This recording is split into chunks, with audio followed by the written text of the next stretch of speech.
Hello, welcome to another episode of The High Ground, powered by Premier Companies. Ryan, how are you doing today? I'm doing wonderful. Yourself? I'm doing great. Good. We have our the most guest and the mostest demand, our Premier Agronomist, Glenn Longabaugh. Good morning. In the house, as the kids say. Do you say that about all your guests? No, just you, Glenn. I don't. We have you on the most about anybody. So. That's because I'm the easiest to, Right. the easiest to contact. You're popular. Call Glenn. He's not doing anything. You've got like a club. Really? Yeah, you do. Groupies? They got You do. groupies? I don't know if you call them groupies Right. Yeah, I don't know. in the traditional sense. Yeah. They wait outside your tour bus Yeah, for you to get that's off right. and walk a field. We do have the question of the day, though. Great. And this is going to be an interesting one. Ryan come up with this one. So the question of the day is, what is the best piece of advice that you've ever gotten at work? Yeah. So work-related advice. Yeah. So I've had this piece of advice numerous times, which maybe says something about me, right? So my mother started by telling me that the path to hell is paved with good intentions, right? But at one time or another, I have been told this by George Waters, Dr. Beck, Dr. Brown. But I remember Dr. Brown, he said it probably the most eloquently. He's like, it doesn't matter in a nutshell, right? I'm going to paraphrase this. I don't remember exactly how he put it, but I remember the nutshell, right? The nutshell is, it doesn't matter how much you know. It doesn't matter how elaborate your plans are, how much money you throw at something. It's always about implementation, right? And so at the time, we were talking about tissue sampling and getting growers on board with managing their crop to a higher level. And, that sounds great, and it's really fun to do when everybody's all in. Yeah. But it's really difficult to implement, right? And by the way, that holds true whether you're talking about tissue sampling, whether you're talking about killing weeds, and there's always a disconnect. Not always. And at Premier, there's because you have these boundaries, right, between sales and account reps and operations, Mm-hmm. right? They do a wonderful job of implementation because the people that are fulfilling the implementation are removed from the people that are making the sales or making the decisions. Yeah. But yeah, it's all about implementation. To a farmer, it doesn't matter whether you buy 10 new pieces of equipment, right? If you can't implement, if you don't have people that know what they're doing that can make those machines all run, then you probably can't implement. And it comes into play almost every winter, right? Every winter, we oversimplify the way the spring is going to be, Ryan, right? Every winter, whenever I put my own personal crop protection plan together, I'm going to go out there sometime in March, right? In my mind, I'm going to go out there in March, and I'm going to do an early burn down, and everything's going to be smoke city. And then I'm going to come back, plant at my leisure, right? It's going to be a leisure spring of planting. And, oh, by the way, before any of it comes up, I'm going to do a pre-emerge, right? And then I'm going to come back and do an early post-emerge. And still have time to go to the Indianapolis 500. Yeah, and still have a time to put, 500 miles on my bicycle or 1,000 miles on my bicycle through the summer. And I can tell you that it never works that way, right? It's always about implementation. And so whether we're talking about marketing programs or whether we're talking about putting your weed control plan together, it's always about creating Finishing. Something simple enough that it can be implemented, right? That's good. All right. Ryan? So mine didn't specifically come at work. I was working for a guy, but it was during our college time. But we worked on a horse farm, and we worked for our rent when I went to school in Kentucky. And so I didn't know anything about horses, had nothing. And so the guy that owned him, he was a doctor, but he also raised these horses and fairly high dollar animals. And anyway, so I don't remember exactly what we were doing that day, but it was something I wasn't familiar with. And I was like, well, that's interesting. I didn't know how to do that. He said, boys, you'll be fine if you just learn something every day. You got to learn something every day. Yep. He's like, I don't care what it is, but he said, every day you ought to come out of it with knowing more than you did when you went in. And I've always adhered to that. I've told a lot of people that, and that just sort of stuck with me. That I mean, he was an educated man and had done well for himself, and it just sort of seemed to make sense. I've received a lot of good advice through my years, but that one stuck out in my mind. So, well, that's good. Those are both good ones. I think mine happened. I had a boss years and years ago, and he probably wasn't one of my better ones, but he had a piece of advice that always stuck with me, and I was frustrated at work over something, and he said, "Sal, just remember, what comes easy to some doesn't come so easy to others." And I never forgot that, and that carries over to a lot of things. Some things are crystal clear in your own mind, and maybe not in somebody else's, and sometimes you have a little more explaining that needs to be done. So, so you're saying there's a chance I'll run across something one of these days that comes easy. Yeah. I hope that's right. Yeah, I guess I want to know the context. Was he saying that you were the one that it came easy to, or he was saying I was in this instance. Now, I'm not saying I'm always that guy. Sometimes it takes a two before, right, Ryan? But I didn't know if he was trying to tell you were a slow learner or whether. No, I've been that guy before too. Or you were trying to work with slow learners. I'm not sure which one. I remember going back and never be the smartest guy in the room. If you're the smartest guy in the room, you need to change rooms. I have yet to ever need to change rooms. You look around. I'm okay. I'm good here. This is my room. These are my people. Go ahead, Sal. Let's see what Glenn knows today. Well, I bet it's about fungus or bugs or aphids or something, because I saw pictures of some aphids on corn that was pretty ugly. Yeah. Yep. Can you tell us? Well, that's it. Sounds good, Sal. Well, that was a good one. And that's another episode. Like and subscribe. Yeah. When you leave it that open-ended, man, you got to ask me more direct questions or I might be here for 2 hours. Tell us about aphids on corn and why it's a problem. Yeah, so corn aphids have really blown up this year. Probably, I'm going to say that it's been more than 10 years since we've had this kind of infestation of corn aphids, right? And one of the problems with corn aphids is there's not a lot of information because most of the stuff that was written about corn aphids was prior to the millennium, right? It was from back when we did a lot of integrated pest management and that sort of thing. Thresholds were significantly different not because corn's changed or the aphids have changed, it's because the metrics have changed, right? So in 1981, if you came across a field that was ate up with corn aphids and you did a scouting report and sent it in, right, there was a threshold of 20 to 50 maybe aphids per plant. And it took that many because corn was $1.60, and the insecticides were almost as expensive as they are today, right? And so, you fast forward. I often tease. I used to do this just to tease, just to bother Steve Dugash, right? Who was like the father of integrated pest management in the state of Indiana, right?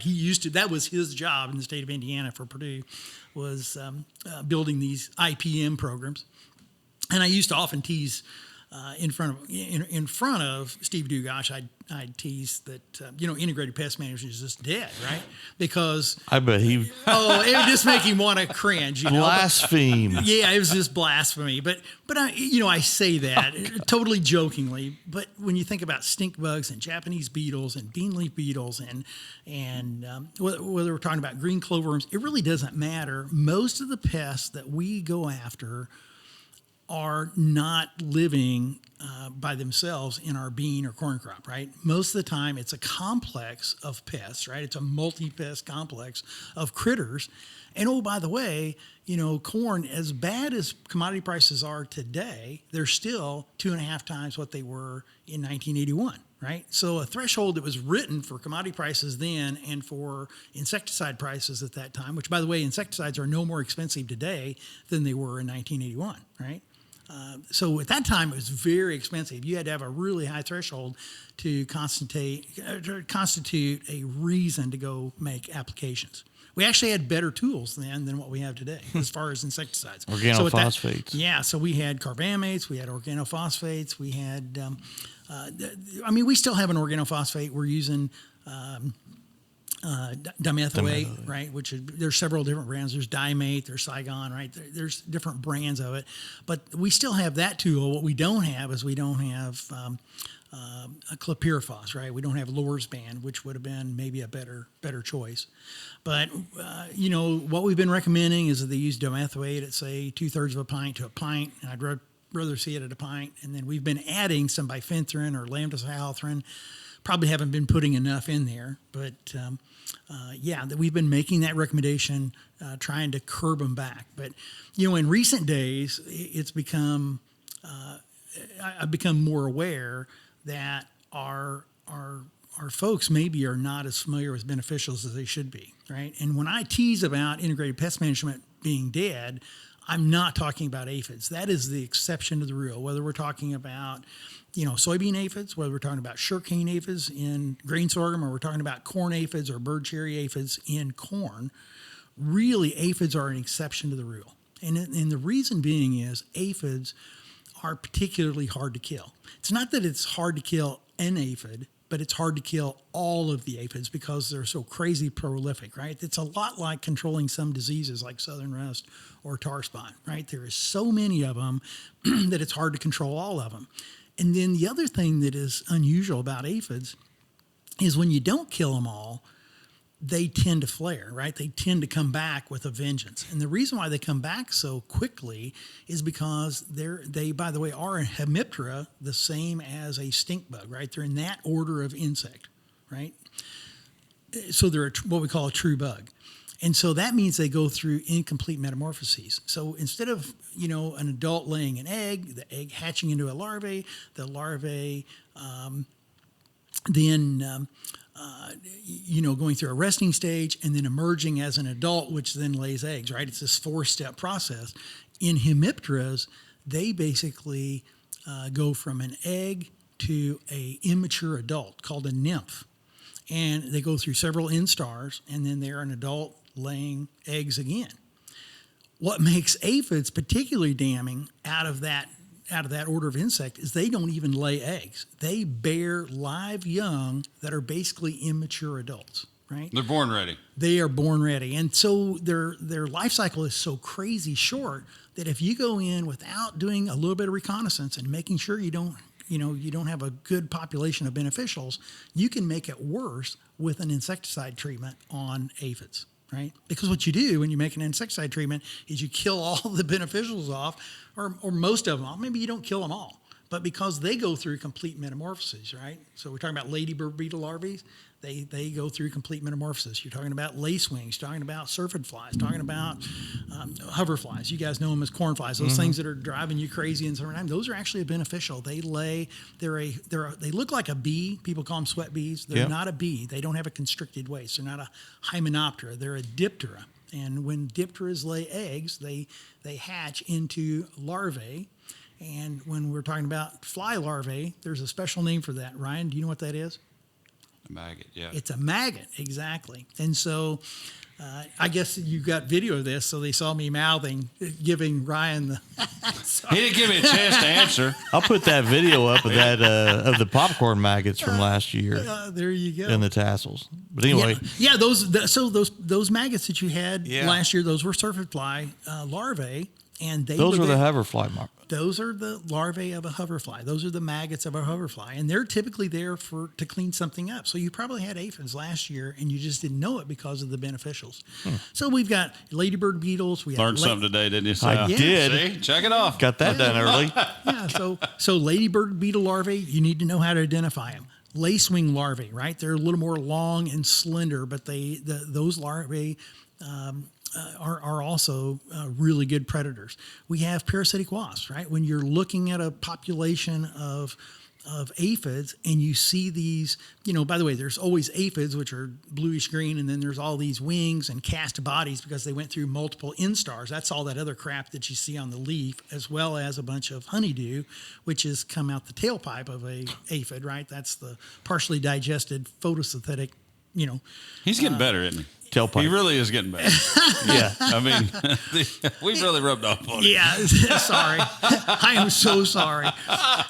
But yeah, so you know, there's all this crap on the leaf, but when you see these little brown bodies that are all swollen up, that's where a parasitic wasp has basically stung that aphid, killed it, laid eggs in it, and that will be the nutrition for its emerging brood, right? But we have assassin bugs. They're also hemiptera, but they're not. You know, they're not parasitic on the plant. They're actually parasitic towards other insects. There's a whole plethora of them out there, and if you have those present, the thing to do is not get in a big hurry to make an application, because as their population goes up, the population of the aphids will go down. Right, so it's the one kind of exception to the rule of, man, you see insects, just go bomb them. Right. So Sal, we have black cutworms in the spring. Kill them. Kill them. That's right. That was the right answer. You notice that? There was no hesitation. He didn't say, well, what instars it in? They are up to no good. Yeah. Right. They're never here for good. He is so well trained. You notice he didn't ask what instar they were in. He didn't ask how many there were, you know, what the threshold was. There was none of that. It was just kill them, right? And that's kind of the way we've approached integrated pest management. But yeah, you know, I would tell you And this. that went out the window as my early developmental into agriculture was scouting for a seed corn company. There wasn't a lot of that either. As you find it, you sort of eliminate it. Sure. Yeah, they may not even scout. It's about every 2 weeks. They got a schedule of fungicide and insecticide, right? That's probably not the most sustainable example. Well, it's been 100 years ago. They're probably doing better than that. But, I mean, it wasn't. You didn't do a lot of counting. If you saw one, it was a mayday. There you go. So anyway, to make a long story short, right, we have beneficials out there. We need to practice integrated pest management. It's the right thing to do, and not only environmentally, it's the right thing to do financially for our growers, right? And so, yeah, we've had to kind of go back to school, talk about beneficials, kind of pull the reins back on this instinct to want to go nuke the field really quickly, because sometimes that actually makes it worse. Because you kill off the beneficials, man, the aphids will really come back with a vengeance. By the way, once the plant flowers and the leaves are all exposed, they're exposed not just to those kind of predators, but to birds and other critters that will oftentimes put them on their heels. And typically they don't last long into August anyway, right? So these are some of the things that you learn after seeing lots and lots of seasons, right? Yeah. So, because we've panicked about them before. But, you know, there's other things lurking in soybean fields and corn fields. I don't know. What questions do you have? Well, we're getting into late season soybeans, and you have told us the last time I learned something, one of those was don't give up on these soybeans. Oh, that's an understatement, right? So we talk about the late season management of soybeans. And I know we've had some grower meetings and you've hit on but just sure. What are we looking for now, and how do we finish strong with this? And we just got a fairly good rain across the territory. Yep. At least in the eastern part. Yeah. I'm not sure how west. Did you get any rain last night? I did not. So course I missed those rains. Yeah. It's okay. It's okay. About 2 tits. The deal is You can rub it in if you want. Yeah. But. Yeah, but we got quite a bit of rain a couple weeks ago for a week on and off that you guys didn't get, right? So I think everybody in the premier service area is sitting pretty good on moisture. Maybe not the most stellar crop, but it's going to be a good crop, right? I just came from I looked at a bean field before I got here this morning, and you know, it's been beans on beans, and it's got several different issues, from soybean cyst nematode to spider mites to it's just got a plethora of problems because it's been beaned to death on sand. And yet right down the road from it was this beautiful field of corn, right? And the corn's tasseled at about chest to maybe shoulder high, but it's high, sharp sand. And, you know, just looking at the edge of the field, I mean, the ears are enormous, right? And it looks like a really good stand. I'm sitting there going, oh my gosh, right? It is so easy for somebody from the outside to look in and say, well, why don't you just rotate this to corn, right? Well, this is probably going to be the best corn crop that ground has ever seen by some huge margin, right? It'll probably be well in excess of 200 bushel. And normally sand is the easiest way in the world to go broke. You know, farming row crops, right? You know, we have a lot of sand in the territory. I know we do, but I'm talking about the highest, sharpest sand. Oh, right? that, yeah. We have a lot of really good sand here too, right? But I'm talking about those really high, sharp sand fields, right? That the reason, you know, people that don't know are critical sometimes. Why don't these growers rotate more, right? Well, they don't rotate because Most years it's a lead sinker to put those in corn, but whoever's got the corn right down the road from this is going to have just a spectacular crop. It'll rival maybe the answer plot, which has been Wow. really good. So anyway, here's what I would tell you. Normally, the crop that I like to focus on is the early planted because it, without question, has the highest yield potential. Most of that has already had a single shot of fungicide Yeah. and insecticide, nutritionals, that sort of thing. And I think it's, depending on the maturity and when it was planted, there's probably an opportunity to prop that up and maybe give it another shot, right? If we're just going into R5 or we're say mid R4, that's a wonderful opportunity to go in and prop it up with another pass, say of a mid-tier fungicide, just to ensure that you don't get Cercospora. By the way, that field that we looked at this morning, there was already Cercospora showing up on the edge of the field, right? You see me digging my nails into this table, Ryan. It's because I'm thinking about the Palmer amaranth that's there and all the other issues, right? But there is certainly opportunity on the early stuff to maybe make a pass. If it's a Group 2 soybean, probably we're getting too late to make another amendment. But certainly if we're on a 3.6 or later soybean, and it's not to R5, I would consider making another application. There's a lot of opportunities late planted beans, right? Oftentimes, we kind of dismiss late planted beans as, are we going to really invest a lot there when they probably only have 55 bushel yield potential? Well, we know from experience that sometimes double crops can yield in excess of 60 bushel, right? And so these beans that were planted maybe in May, mid-May, latter part of May, they're looking a lot better. You get out in them, they've got, a plethora of flowers on them. It's really be shame on us not to try to give them, now that you got rainfall, the soil's recharged. I mean, we've got probably 2.5 weeks of moisture what I'm saying is, looking forward, we probably will not see stress again on these acres that got rain overnight. They probably won't be stressed again for probably 2.5 weeks because they were not fully depleted before we got this rainfall. So that tells you that, you think about not having stress for 2 weeks down the road, that means you have more yield potential. If you have more yield potential, then it's really shame on you not to think about propping that up either with nutritionals to enhance yield or fungicides, insecticides to protect yield. So it's a wonderful time. Even these really late planted beans, I've got some June planted beans myself where I had to go in and replant because of slugs and because of less than optimal conditions.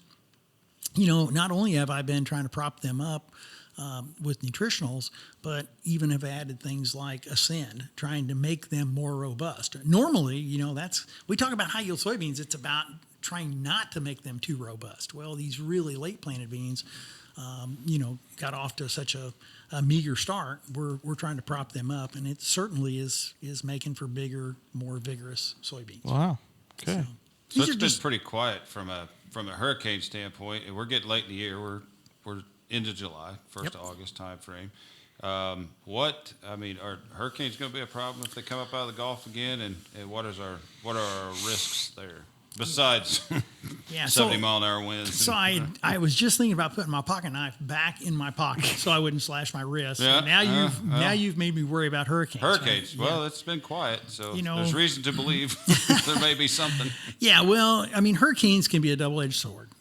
Hurricanes for us is obviously a good way to get moisture later in the season. Because if it weren't for hurricanes, we wouldn't normally get much weather in August and September and even into October. Sure. It almost always follows those tropical depressions that move into the Gulf of Mexico, right? That's where we typically want them. The other side of that is oftentimes what gets here is more rain than we really want.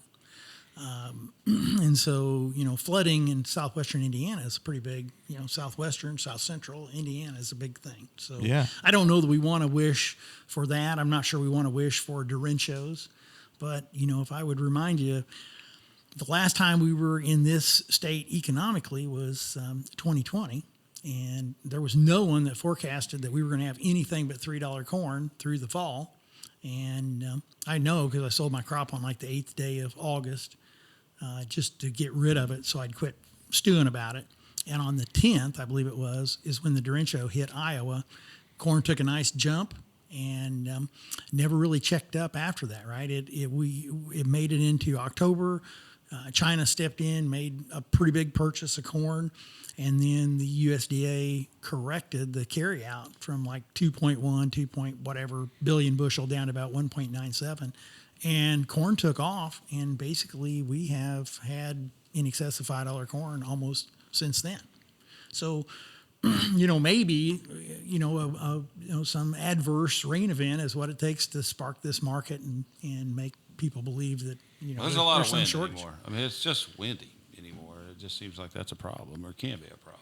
I mean, Are you talking about the weather, or are you talking about your agronomist? No, the weather generally. Okay, thank you. Thank you. I thought that was code for wrap this up or wrap something. it up. But anyway, there's a lot of potential. This corn crop, we make like the corn crop's made because we tend to gravitate, right? If you're out looking at your crop, typically you go look at that earliest planted, and it's got a lot of yield potential, and we've already made at least one fungicide pass on. A lot of it's getting ready to get a second pass. But I would remind you that later planted corn that just did start flowering has got tremendous potential, right? A lot of these fields that are showing the most damage from aphids, right? That's the late planted stuff is what they're attracted to because they're a mobile pest, right? So they were attracted to those fields. They're the ones that have the big populations. You get out there and start doing the ear shake boogie. In other words, you shuck the ear back, take the last shuck off real gingerly, and then shake it to see how many of the silks have detached and what kind of pollination you've got. And what you'll find is, they may only be 14 kernel rows around instead of being 16s or 18s like on the early planted, but they're still 30 some odd, kernels long. I mean, there's still a tremendous potential. And oh, by the way, those later planted crops, did we get a good stand? Absolutely, right? We typically got a better stand on those. So there's still a lot of top-end yield potential. And I guess I would remind growers, they're going to get this in probably a week and a half.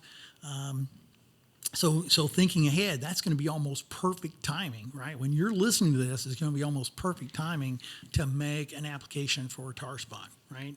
Or for southern rust, right? Because we want it at R3, R2.5 would be great, but R3 would even be better because at R3, if you make a fungicide application, it's probably going to last to physiological maturity, or at least keep the plant clean enough towards physiological maturity that if something comes in, it can't take many bushels off before the crop gets to physiological maturity. Does that make sense? Yep. And those would be some of the top tier fungicides at that stage. Absolutely. Yeah. If it's past R3, then you could probably go to a mid tier. But if you are at R2.5, I would probably use something like Veltima, a Trivapro, a Delaro, right, a Miravis Neo. One of those top tiered products would be my preference. And oh, by the way, I had a call from one of my peers up north who's right in the center of what is normally ground zero for tar spot, right?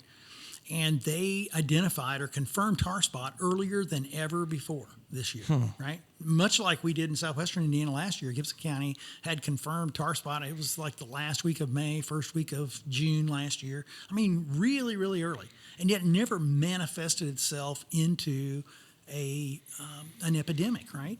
And so you think about epidemiology and you think about, you got to have inoculum. Well, we had inoculum. You got to have a host. And yes, we had a host. Maybe it wasn't the best host when it's in vegetative stage as opposed to reproductive. But we actually had a fair amount of time in there where we had the right environmental conditions, and yet the disease still didn't blow up. But I can tell you that when it comes to late planted crops, you change that disease triangle, right? The amount of inoculum that's out there on late planted crops when they get to reproduction is exponentially higher. And so they are at crazy risk, right?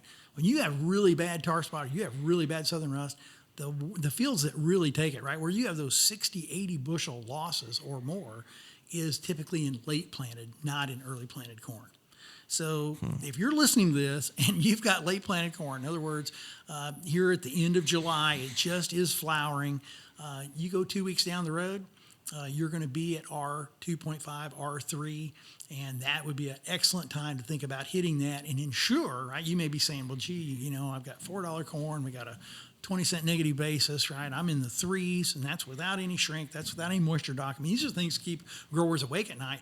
But who knows when that tropical depression turns into a full-blown hurricane, comes into the coast of Galveston, slips up through the central plains, and then dumps a ton of moisture on some place that really matters, like Iowa, and floods them out. I mean, that could be what it takes to get us off to the races. And then you're sitting there with 40 bushel losses from tar spot, right? So, I hate to make it sound so, uncertain, but that's the way agriculture is. And the only way you are, the one thing you certainly can do is you can spend a little bit of money at this time of year, right? It's tough to do. I know money's tight when we get late in the season, but oftentimes that last dollar spent has the highest return on investment, right? And when I think about managing soybeans, I know from personal experience, as well as managing customers into the highest soybean yields that they've ever had, that it's how you finish, it's not how you start. You can have some pretty crappy, pretty thin stands as long as they are evenly distributed early on, and you manage them late in the season, and you can post some unbelievable soybean yields. I mean, just unbelievable soybean yields. So we've kind of gone from soybeans to corn, back to soybeans, but there's still potential with both crops. And it's and you're right. It's hard for a grower. I mean, I was up at Decatur County last night, and with a seller, and he had an ear of corn. I mean, good ear of corn, had a population of 38,000. He had sprayed at V10 and disease-free. Looks really good. Did everything he was supposed to do to make set up for this next application of a top-tier fungicide, and now he's like, I don't think I'm going to spray it. It looks good, and I'm like, oh my gosh, with the tar spot inoculum that we got out here now, and he's got a guaranteed great stand of a high population. Yeah, what, Sal? That's pretty profound, right? We've got folks that have used either V-stage applications, or they've used something like Xyway in furrow, and they've gotten to flowering with one of the cleanest crops they've ever had. For the kind of environmental conditions we've had, you'd think we'd have lots of disease in there, and they've got one of the cleanest crops they've ever had. But I'm telling you, that's another leg on the disease triangle, right? We talked about inoculum is higher on late planted corn. Well, you need to know that the host changes, right? Corn is a terrible host for disease when it's in the V stages, right? When you're in like early grand growth, V6 through V8, right? Every bit of photosynthate that plant is producing is almost being reallocated into building what? New tissue. And so carbohydrate levels, sugar levels in the plant are crazy low. And pathogens are there to try to, they're an obligate parasite trying to get at that photosynthate. That's why they're there, right? It's not that they need structure. They need a photosynthate. They need an energy source. Well, think about what happens to corn and soybeans both. When they get into reproduction, the reason why some diseases never show up, right? We heard the head of pathology at Syngenta the other day talk about some diseases being later, right? These are late diseases. He's talking about southern rust, talking about tar spot. I can tell you that it's not because the diseases aren't there, or that the diseases prefer to just wait until August to predispose a plant. They wait until the plant becomes a really good host, and then they multiply much more prolifically. Wow. That's the real story, right? It's the host is not a host is not a host. And I'm not talking about the difference between different varieties. I'm talking about even within the same variety, there's a huge gradient between the susceptibility of a corn plant when it's in V10 versus a corn plant that's at R3. When it's at R3, photosynthate levels are really high. It's an unbelievable host, and pathogens are having a party, man. It's just, I tell young audiences all the time, it's like when you were in college, in the V stages, it's like having a party in the middle of the afternoon with the campus police sitting out front. And whenever it gets dark and the campus police leave and the keg shows up and gets tapped, that's the way it is during our stages, right? The party is on and pathogens go absolutely crazy. Wow, I didn't know. Another great analogy. That's new. Yep, that's new. Okay. Anywho, Ryan, what else? I don't think I have anything else. I mean, we're happy back, obviously. I mean, we're in that time of year where things are going to change. We're jumping to harvest here one of these days before long, and then we're going to talk about how to residue manage and all of that. Oh, absolutely. With diseased plants and whatever. So I think we'll hold some of that till later. All right. We got answer plots coming up on August 8th and 9th. If you're local around here, if you're not local, come on over and we'll be at Lagodi on the 8th and Cortland on the 9th. Invites are going out. If we don't have anything else, Glenn, thank you for joining us again. it's my Thanks, pleasure. Glenn. Appreciate All it. right. And if you enjoyed the episode and what we're doing, like and subscribe. And that's another episode of The High Ground, powered by Premier Companies. Thanks. Thank y'all.